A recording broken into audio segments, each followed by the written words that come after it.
Bonsoir à tous, bienvenue dans le JT de Monaco Info. Nous sommes le jeudi 23 mai, voici les titres de votre journal. Valentin Vachereau crée l'exploit à Roland-Garros. Il s'est qualifié aujourd'hui pour le tableau principal, devenant le premier joueur de la Fédération monégasque de tennis à accéder à ce niveau dans un tournoi du Grand Chelem.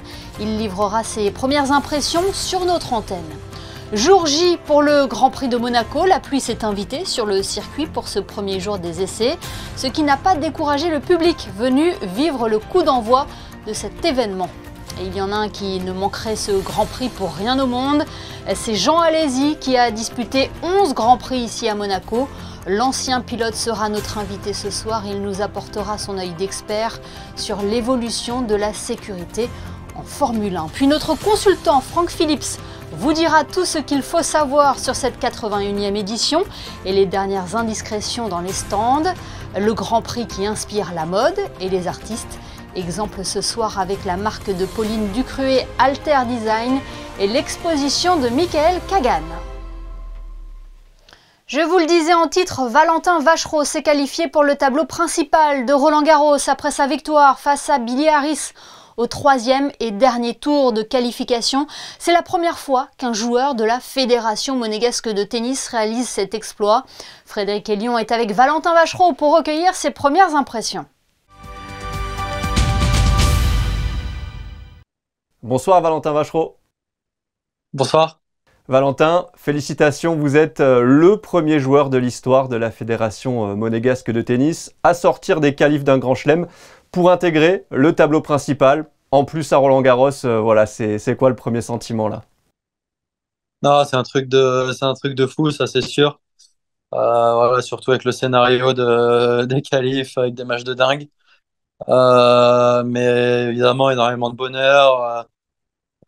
Cerise sur le gâteau, première qualif de Grand Chelem à Roland-Garros et ça passe devant toute la famille, devant tout le monde. C'est génial pour moi, c'est génial pour Monaco, pour la Fédé, pour tout le monde. Donc énormément de bonheur, ouais. Vous l'avez un peu évoqué, il y avait eu deux gros combats déjà face à Gabriel Debrue, face à Enzo Couaco. Parle-nous finalement de ce troisième match des qualifs là, et de cette victoire en 2-7 face à Harris. Non, c'est vrai que j'ai joué trois joueurs dans le style assez différent. Harris qui jouait vraiment différemment que Enzo Couaco hier. Donc il a fallu s'adapter. J'ai mis un petit peu de temps à m'adapter pendant le match. Il jouait vraiment très très bien et je me suis battu pour revenir dans ce premier set. Je l'ai pris et il y a eu vraiment des moments hauts, mais aussi des moments bas. Donc c'est pour ça que je pense que c'est pour ça qu'à la fin c'est moi qui m'en sors parce que j'ai peut-être été un petit peu plus stable que lui.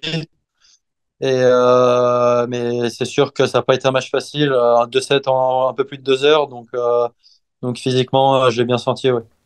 Valentin, vous jouez très bien depuis le début de saison. On avait déjà évoqué ensemble les 3 titres en challenger d'entrée. Il y a eu vos premières victoires en qualif aussi de Masters 1000. Là, est-ce qu'on peut dire que ce tableau principal à Roland, ça vient valider tout le travail et tous les progrès des derniers mois? Non, je mettrais un peu plus ça comme une cerise sur le gâteau.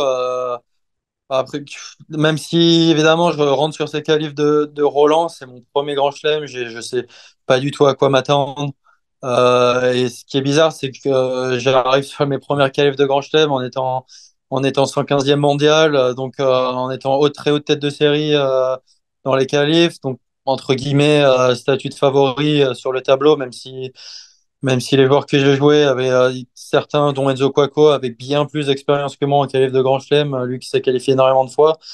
Et donc c'était un peu compliqué à gérer. Et c'est dur de dire, oui, mon objectif, c'est évidemment, c'était de me qualifier. Mais bon, c'était l'objectif de ces 128 mecs. Et j'ai pas envie de dire que c'est la loterie, mais tout le monde entre la 105e et la 230e place mondiale sur 5 jours. Il y a plus de classement qui compte et c'est vraiment, ça se fait au cœur, ça se fait au mérite, au mental et c'est sûr que ça donne encore plus de bonheur à la victoire. Et le tirage au sort du tableau principal a eu lieu là en début d'après-midi. Il y a notamment un incroyable Zverev-Nadal au premier tour. Quand est-ce que vous allez connaître le nom de votre adversaire et est-ce que vous avez une préférence? Voilà, potentiellement, on sait, ça peut être du Alcaraz, ça peut être du Hurkacz par exemple. Je saurai demain en fin de journée parce que le dernier tour des qualifications sont sur 2 jours. Mais bon, il y avait un gros que je voulais absolument, même si c'est au premier tour. Je pense que ça aurait été peut-être une de mes dernières chances de jouer Nadal. Ça aurait été énorme de jouer à Roland sur le Châtrier. On ne sait pas, peut-être pour son dernier Roland. Mais il jouera Zverev. Mais par contre, ouais, il y a du Alcaraz, il y a du Hurkacz. Mais bon, je jouerai qui je jouerai. Je pense que là, c'est comme je disais, c'est vraiment énormément de bonheur de me qualifier et je vais pas trop réfléchir aux joueurs qu'il y aura en face, mais plus me concentrer sur moi-même pour ce premier tour. Bon, en tout cas, on suivra ça comme d'habitude avec attention et on vous souhaite de franchir encore une étape et donc d'avoir cette première victoire en tableau principal de Grand Chelem. On vous laisse récupérer, Valentin, et merci infiniment d'avoir été avec nous. Merci, merci. L'autre actualité, c'est bien évidemment le coup d'envoi du Grand Prix de Monaco. La 81e édition a été lancée aujourd'hui avec les séances d'essai des Formule 2, des Formule 3 et de la Porsche Super Cup, et ce sous un ciel quelque peu capricieux. Mais la pluie n'a pas freiné les passionnés de course automobile, bel et bien présents aujourd'hui en principauté. Le reportage d'Anaël Marquez et Camille Caloni. Capuche sur la tête ou parapluie à la main, ce ne sont ni les averses ni la météo changeante qui empêcheront les fans de course automobile de venir à Monaco, surtout en ce premier jour de Grand Prix. Malgré la pluie, on est là, on est présent. Je suis vraiment venu pour entendre les moteurs tourner, voir les petites glissades, vraiment voir les voitures, le spectacle. On n'avait pas prévu la pluie, on avait quand même prévu qu'il allait y avoir des températures plus basses que le reste du week-end. Du coup, on s'est un peu équipé, mais la pluie nous a un peu surpris. Je regarde le Grand Prix, les tours d'échauffe. Et je trouve que c'est amusant à Monaco. Malgré les pluies rafraîchissantes, les passionnés sont donc bien là. Et cette affluence fait le bonheur des commerçants comme Alain Lator qui vit cette année son 60e Grand Prix en tant que gérant du magasin de chaussures Capucine. C'est des week-ends festifs puisque les gens sont contents de venir au Grand Prix de Monaco. Nous, on est contents d'avoir du monde. Quand ils passent là dans la rue, par exemple 100 000 personnes en 3-4 jours et qu'il en passe 10 000 habituellement, vous avez une retombée automatiquement qui est supérieure. Même constat du côté des restaurateurs, les clients étaient nombreux ce midi. Et là, c'est vrai qu'avec le Grand Prix, ça se passe super bien. On a eu beaucoup de passages quand même, malgré la pluie effectivement. Commerçants, passionnés et autres se préparent maintenant à vivre les 3 prochains jours de Grand Prix, en espérant quand même qu'ils se passeront sous un temps un peu plus ensoleillé. Il est temps à présent de recevoir notre premier invité qui ne manquerait ce Grand Prix pour rien au monde. Jean Alesi a disputé à Monaco 11 Grands Prix. L'ancien pilote est avec nous pour notamment apporter son œil d'expert sur l'évolution de la sécurité en Formule 1 et évidemment nous parler de cette prestigieuse course automobile. Bonsoir Jean Alesi. Bonsoir. Qu'est-ce qu'il vous évoque ce Grand Prix de Monaco ? Monaco, c'est la Formule 1. En fait, dans mon milieu, dans mon monde, c'est le rendez-vous par excellence. C'est l'endroit où on a envie de performer parce qu'on sait que la voiture est un peu moins importante et qu'il y a plus de place pour le pilote parce que justement, la prise de risque fait la différence. Et c'est pas pour rien que des noms mythiques comme Ayrton Senna ont vraiment marqué Monaco parce qu'ils avaient un petit truc en plus et ça se voyait tout de suite sur les performances. Ouais, c'est un circuit mythique qui a lieu en ville. C'est mythique et puis c'est l'histoire. Quand on fait un sport, on a toujours démarré parce qu'on a regardé nos ancêtres courir. On a toujours regardé des photos d'anciens pilotes dans un virage, comme par exemple peut être le fameux virage du portier ou la sortie du tunnel, la chicane. Donc, c'est que des endroits où on se dit, bah, si un jour j'arrive à être pilote, j'aimerais tellement être ici aussi. Et vous, quels souvenirs en gardez-vous de ce Grand Prix ? Alors moi, j'ai été privilégié parce que mon premier Grand Prix de Monaco, j'ai fini 2e.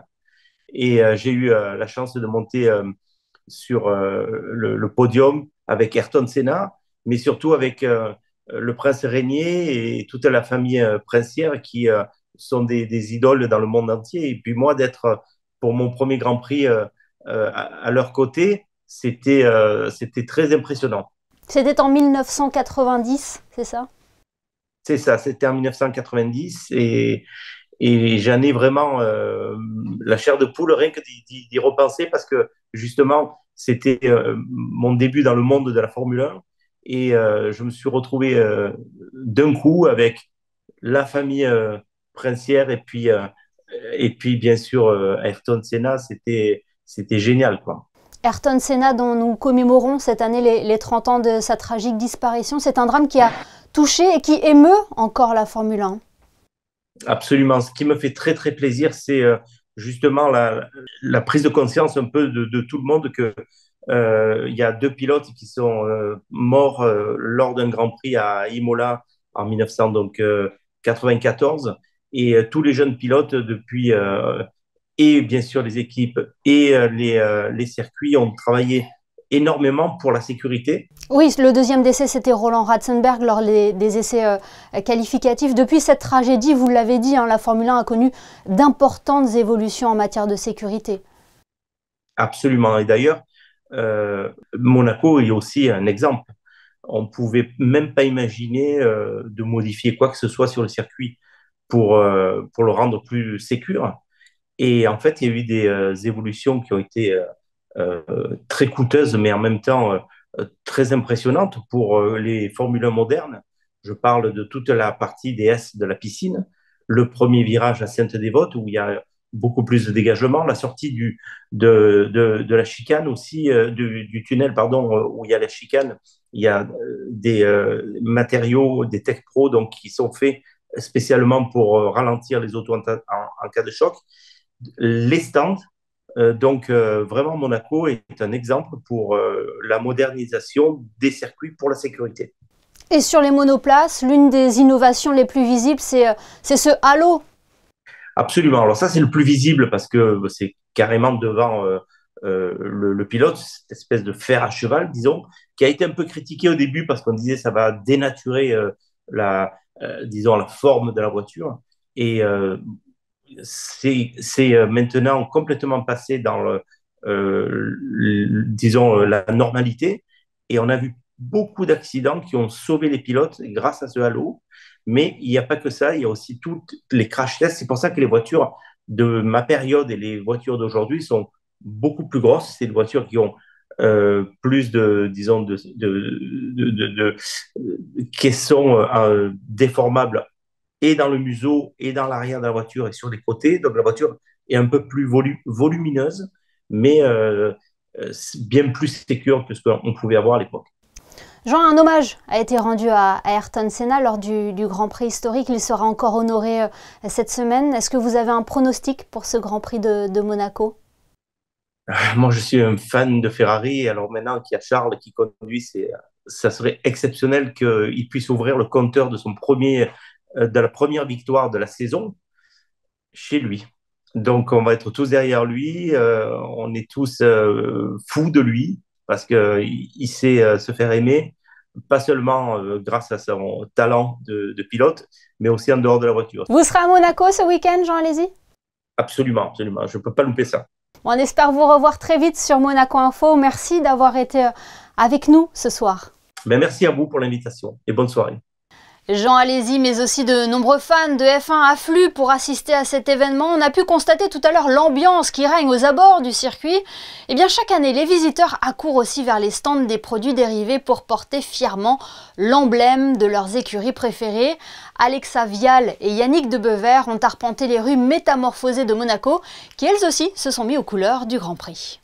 Pendant que les voitures effectuent leur premier tour de circuit, juste à côté, rue Princesse Caroline, les stands ont envahi la rue piétonne. Je vous laisse découvrir quels sont les best-sellers de cette année. On vend des casquettes, des polos, des t-shirts des différents pilotes. Alors nous, ça va être les casquettes. C'est un produit qui plaît puisqu'on est dans le pays du soleil. On a même du vintage ici au Grand Prix de Monaco, ça fonctionne bien? Le vintage il prend de plus en plus d'importance parce que les gens sont nostalgiques de la musique, des moteurs de l'époque. Et c'est vrai que c'est un vrai engouement et je crois que c'est un succès qui va en grandissant. Et évidemment, si vous êtes fan de Formule 1, fan du Grand Prix de Monaco, la Mecque se trouve ici, rue Grimaldi.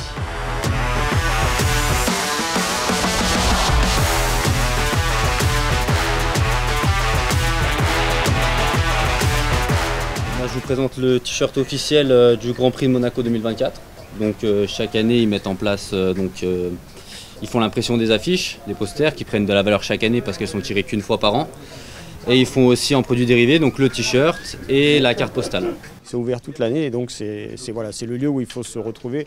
En plus il y a un stock colossal, que ce soit en miniature, en vêtements, en casque ou autre. Donc c'est le lieu où il faut être pour trouver ce dont on a besoin. Voilà. En cette année 2024 de Grand Prix, quel est pour l'instant le produit qui se vend le plus? Pour nous à Monaco, Charles Leclerc, donc tout ce qui va être produit dérivé, de la casquette au t-shirt, aux miniatures de collection, aux miniatures plus pour les enfants, tout ce qui est Charles Leclerc. Ouais. Ça y est, moi aussi j'ai trouvé ma casquette pour soutenir Charles Leclerc pour ce Grand Prix de Monaco en espérant que notre pilote sorte vainqueur de ce Grand Prix dimanche. Et c'est tout ce que l'on souhaite à Charles Leclerc. Et nous pourrons déjà avoir la tendance dès demain avec les essais libres. Les pilotes de Formule 1 vont pouvoir tester leur monoplace sur le circuit monégasque. Un temps fort que vous pourrez suivre en direct sur Monaco Info dès 13h30 avec aux commentaires Christophe Paco, Frédéric Elion et Franck Philippe. C'est pour prendre le pouls de ce Grand Prix et connaître les dernières indiscrétions des stands. Notre consultant est en duplex avec nous. Bonsoir Franck. Bonsoir Émilie. J'ai envie de vous poser la même question qu'à Jean Alési, que nous avions en invité en début de journal, et que vous connaissez bien d'ailleurs. Qu'est-ce qu'il vous évoque pour vous ce Grand Prix de Monaco? La folie. La folie, le suspense, c'est surtout la passion du sport auto à fond et bien évidemment la passion pour Charles, pour notre Charles Leclerc national. Un mot sur son début de saison, qu'est-ce qu'il faut retenir, qu'est-ce qu'il faut avoir en tête? Je crois qu'il a assez raconté depuis 48 heures. Aujourd'hui, on va dire que c'est le pilote qui est le plus régulier après Verstappen. Parce que c'est vrai que Verstappen est en train de prendre le même tournant que l'année dernière. Et justement, mis à part Norris et Carlos Sainz, qui lui ont fait un petit peu la pige au niveau de la gagne cette année, on va dire que Charles est le plus régulier. Si on le regarde sur tous les podiums, je veux dire, il est là. Donc aujourd'hui, comme il a dit sur Monaco Info, il n'a pas la pression parce que justement il ne faut pas qu'il se mette cette pression et qu'il fasse juste le job, et je crois que chez Ferrari ils sont en train de faire le job. Selon vous, il peut enfin être sacré à la maison?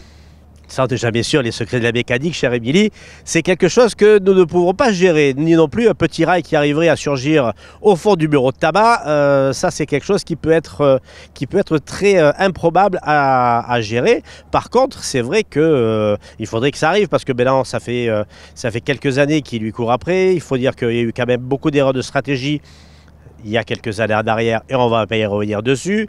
Donc oui, allez. On y croit. Et puis surtout, comme je l'ai eu dernièrement sur certains journaux sportifs, Ferrari sont en train de mettre avec Frédéric Vasseur tout bout à bout pour justement essayer que ça se passe. Mais en fait, c'est tout un pays qui a envie d'y croire aussi. Mais carrément. Plus qu'un pays même. C'est toute une âme. C'est plus que ça, quoi, je veux dire. Nul n'est prophète en son pays, mais on aimerait bien que ça arrive quand même. Est-ce qu'il y a des éléments qui vous surprennent cette saison, Franck? Non, pas vraiment. On voit qu'il y a certaines teams qui sont en train de revenir sur Red Bull. Hein. On ne va pas se voiler la face. C'est vrai qu'on pensait que cette année, ça allait être un peu plus nivelé par rapport à quelques petites améliorations qu'on aurait pu avoir. Il se trouve que malheureusement, il est en train de tout rafler, sauf les deux Grands Prix que j'ai dit tout à l'heure. Et puis, comment dirais-je, non, il faut laisser le temps au temps, et chaque écurie pour chaque Grand Prix arrive avec des évolutions. La Ferrari avait eu des grosses évolutions à Imola. On espère que ces évolutions-là, elles vont être vraiment efficaces sur un circuit comme Monaco. Donc voilà. Oui, et voir si les modifications réalisées avant Imola sont compatibles avec le circuit de Monaco. Ouais, qui est Imola, qui est un circuit de moteur. On sait que ces grandes lignes droites comme Rivazza, enfin je veux dire, c'est des circuits moteurs où il faut de la grosse cavalerie. Monaco, justement, ça nivelle un petit peu le fait de cette cavalerie. Et on privilégie plus on va dire des setups, en fait des réglages de tenue de route, de freinage. On a des ailerons qui sont différents, donc on a plein de paramètres que par rapport à Imola, qui vont être aussi un petit peu modifiés. Ça risque d'avoir un effet positif, et tout au moins c'est ce qu'on espère. Charles Leclerc nous le confiait sur notre antenne en début de semaine. Le plus important seront les essais qualificatifs, vous êtes d'accord avec cela ? Ah, complètement, mais on l'a même bien vu encore pour l'historique, et ça fait 81 ans qu'on le voit ici sur le circuit de Monaco, parce que celui qui fait la pole, bien évidemment, au premier virage de cette dévote, c'est lui qui est sur la corde et qui justement bénéficie de toutes les attentions qu'on peut avoir. Et après, pour doubler, en plus, il est vrai que ces F1 qui sont... J'appellerais ça des éléphants par rapport à des voitures il y a 3 ans. Elles sont hyper larges, des pneus hyper larges. Donc pour doubler à Monaco, c'est très compliqué. Et je dirais même vivement 2026 qu'on retourne à des voitures avec une taille un peu plus, on va dire, normale. C'est vrai que si on arrive à faire la pole et que, on va dire que les virages de la principauté laissent le pilote tranquille, normalement, on devrait gagner. Mais bon, on ne sait jamais. Après, on a aussi le facteur pluie parce qu'on est le dernier jour des scènes de glace, donc espérons que ce week-end il fasse une température, on va dire, digne de la Côte d'Azur. On verra ça avec les prévisions météo en fin de journal. Franck, vous serez en première loge de ce Grand Prix, car vous allez le commenter sur Monaco Info avec Christophe Paco et Frédéric Elion. Hein. Oui, tout à fait. Et puis c'est un énorme plaisir, un grand honneur aussi d'être avec vous depuis ces années-là. Et je prends un énorme plaisir à être avec vous. Et c'est toujours un plaisir partagé. Merci beaucoup Franck Phillips d'avoir été avec nous, et à vendredi. Merci Émilie, et puis à demain. Et ne manquez pas également en direct sur notre antenne demain les qualifications en Formule 3 et Formule 2 dès 11h05 exactement. Le Grand Prix s'invite aussi dans la mode. En cette fin de semaine placée sous le signe de l'automobile, Pauline Ducruet dévoile la nouvelle collection de sa marque Alter Design, une collection inspirée de la Formule 1. Anaëlle Marquez et Lionel Bernardi ont rencontré la créatrice de mode dans la boutique éphémère spécialement conçue pour l'occasion. Regardez. C'est niché dans la cour intérieure de l'Hôtel de Paris que se trouve actuellement le pop-up store d'Alter Design, la marque de Pauline Ducruet. À l'occasion du Grand Prix de Monaco, la créatrice de mode dévoile sa nouvelle collection Alter Racing Club. Polo, sweatshirt, maillot de bain ou encore veste façon bomber, chaque pièce s'inspire du monde de la course automobile. Les inspirations principales de cette nouvelle collection, c'est donc le racing. Donc on a fait des vestes de racing. On a imaginé en fait comme un dressing d'un pilote ou d'une pilote qui sortait de course. Donc voilà, on a vraiment essayé de canaliser toutes les énergies de la F1 dans une collection.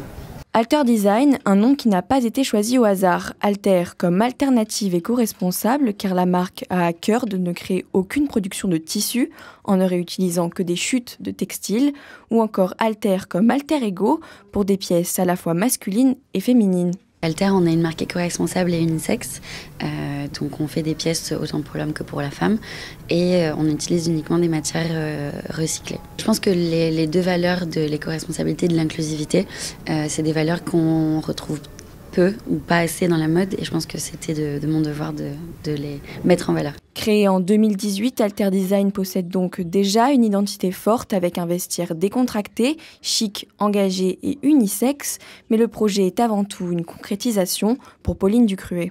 J'ai toujours été passionnée par la mode, j'ai toujours rêvé d'avoir ma marque de vêtements et j'ai accompli un petit peu mon rêve. Pour tous les fans de mode, sachez que la boutique éphémère est accessible jusqu'au 26 mai dans le patio de l'Hôtel de Paris. Vous allez le voir dans le reportage qui va suivre, le Grand Prix inspire également le monde de l'art. Michael Kagan présente actuellement ses œuvres dans une exposition intitulée Victory Lap à la toute nouvelle galerie Almin Reich. Justin Hadel est allé à sa rencontre, voyez son reportage réalisé avec Alexandra Marangoni. Ce sont de simples coups de pinceau et pourtant, ils relèvent du génie. C'est une fierté pour cette nouvelle galerie installée récemment en Principauté d'accueillir Michael Kagan pour une exposition d'exception. Michael Kagan est un très bon peintre qui a son style assez particulier un peu digital, bien que ce soit entièrement manuel. Et comme je vous le disais, les sujets sont les super-héros de notre temps. Et là, les pilotes de Formule 1. Ce vernissage est surtout l'opportunité pour les visiteurs de rencontrer l'artiste lui-même. Les sujets de ses peintures et de ses sculptures mettent en scène ce qu'ils considèrent être des héros qui affrontent leur peur à travers une recherche constante, obsessionnelle et passionnée d'accomplir des records, des performances exceptionnelles. Dans cette exposition, il met en avant ceux qui ont choisi de mettre leur propre vie sur le fil d'un rasoir, tout en contribuant à la passion de nombreux amateurs de sport automobile. I'm a figurative-based painter, and I kind of built a name for myself in the art world by doing shows of large-scale astronaut paintings, very big, 4 times as big as this painting. Apollo astronauts, Mercury astronauts, kind of these iconic images. This one, I would say, is almost like a mini Monaco history of Formula One.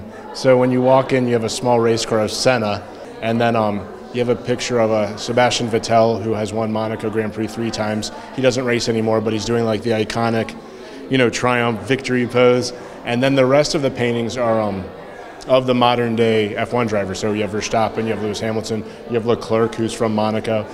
Et à 2 pas du circuit de Formule 1, une autre exposition est en lien avec le Grand Prix de Monaco. C'est celle présentée à la collection de voitures du Prince, qui retrace l'histoire et les victoires de Ferrari en Formule 1 en principauté.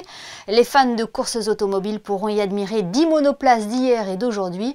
Le reportage d'Alban Gingembre.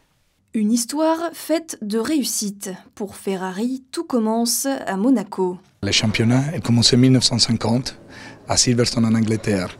Mais le circuit de Silverstone et les Anglais ne voulaient pas payer les primes que tous les pilotes, les écuries et les mécanos normalement recevaient pendant le championnat du monde. Alors Ferrari a décidé de ne pas participer à Silverstone, mais de commencer la première course de la Scuderia Ferrari ici à Monaco. Dès le début, l'écurie se place sur le podium avec Alberto Ascari. Sur les 3 monoplaces d'époque, une seule est restée dans son état initial, à l'exception de sa couleur qui était bien évidemment rouge en 1950. La première Ferrari construite, la numéro 1 des châssis, et d'ailleurs il y a un petit clin d'œil, si on veut, dans les volants de la Ferrari verte. Il y a à l'intérieur du cheval, ils ont enlevé la peinture noire et ils ont dessiné un petit cœur. C'est Madame Laura Ferrari qui a fait ça, parce que ça devait porter bonne chance, parce que tout leur argent était dans les voitures. Le pari est réussi. Ferrari est aujourd'hui l'écurie ayant remporté le plus de grands prix, dont 9 à Monaco.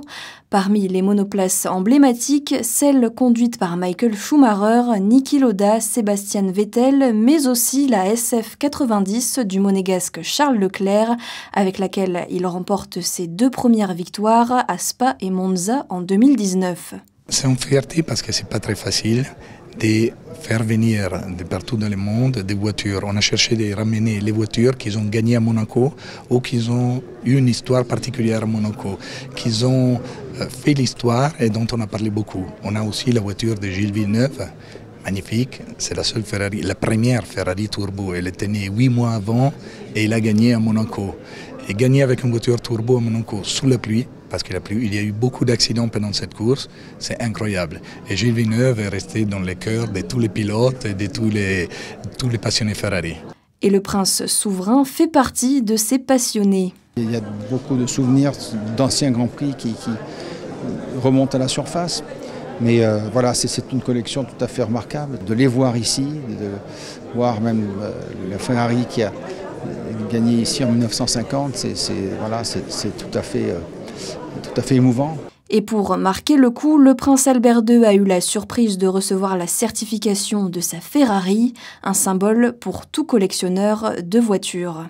Et l'exposition est à découvrir jusqu'au 31 août prochain. Dans le reste de l'actualité, en bref, des salariés de la Société des Bains de Mer ont déposé un préavis de grève pendant le Grand Prix.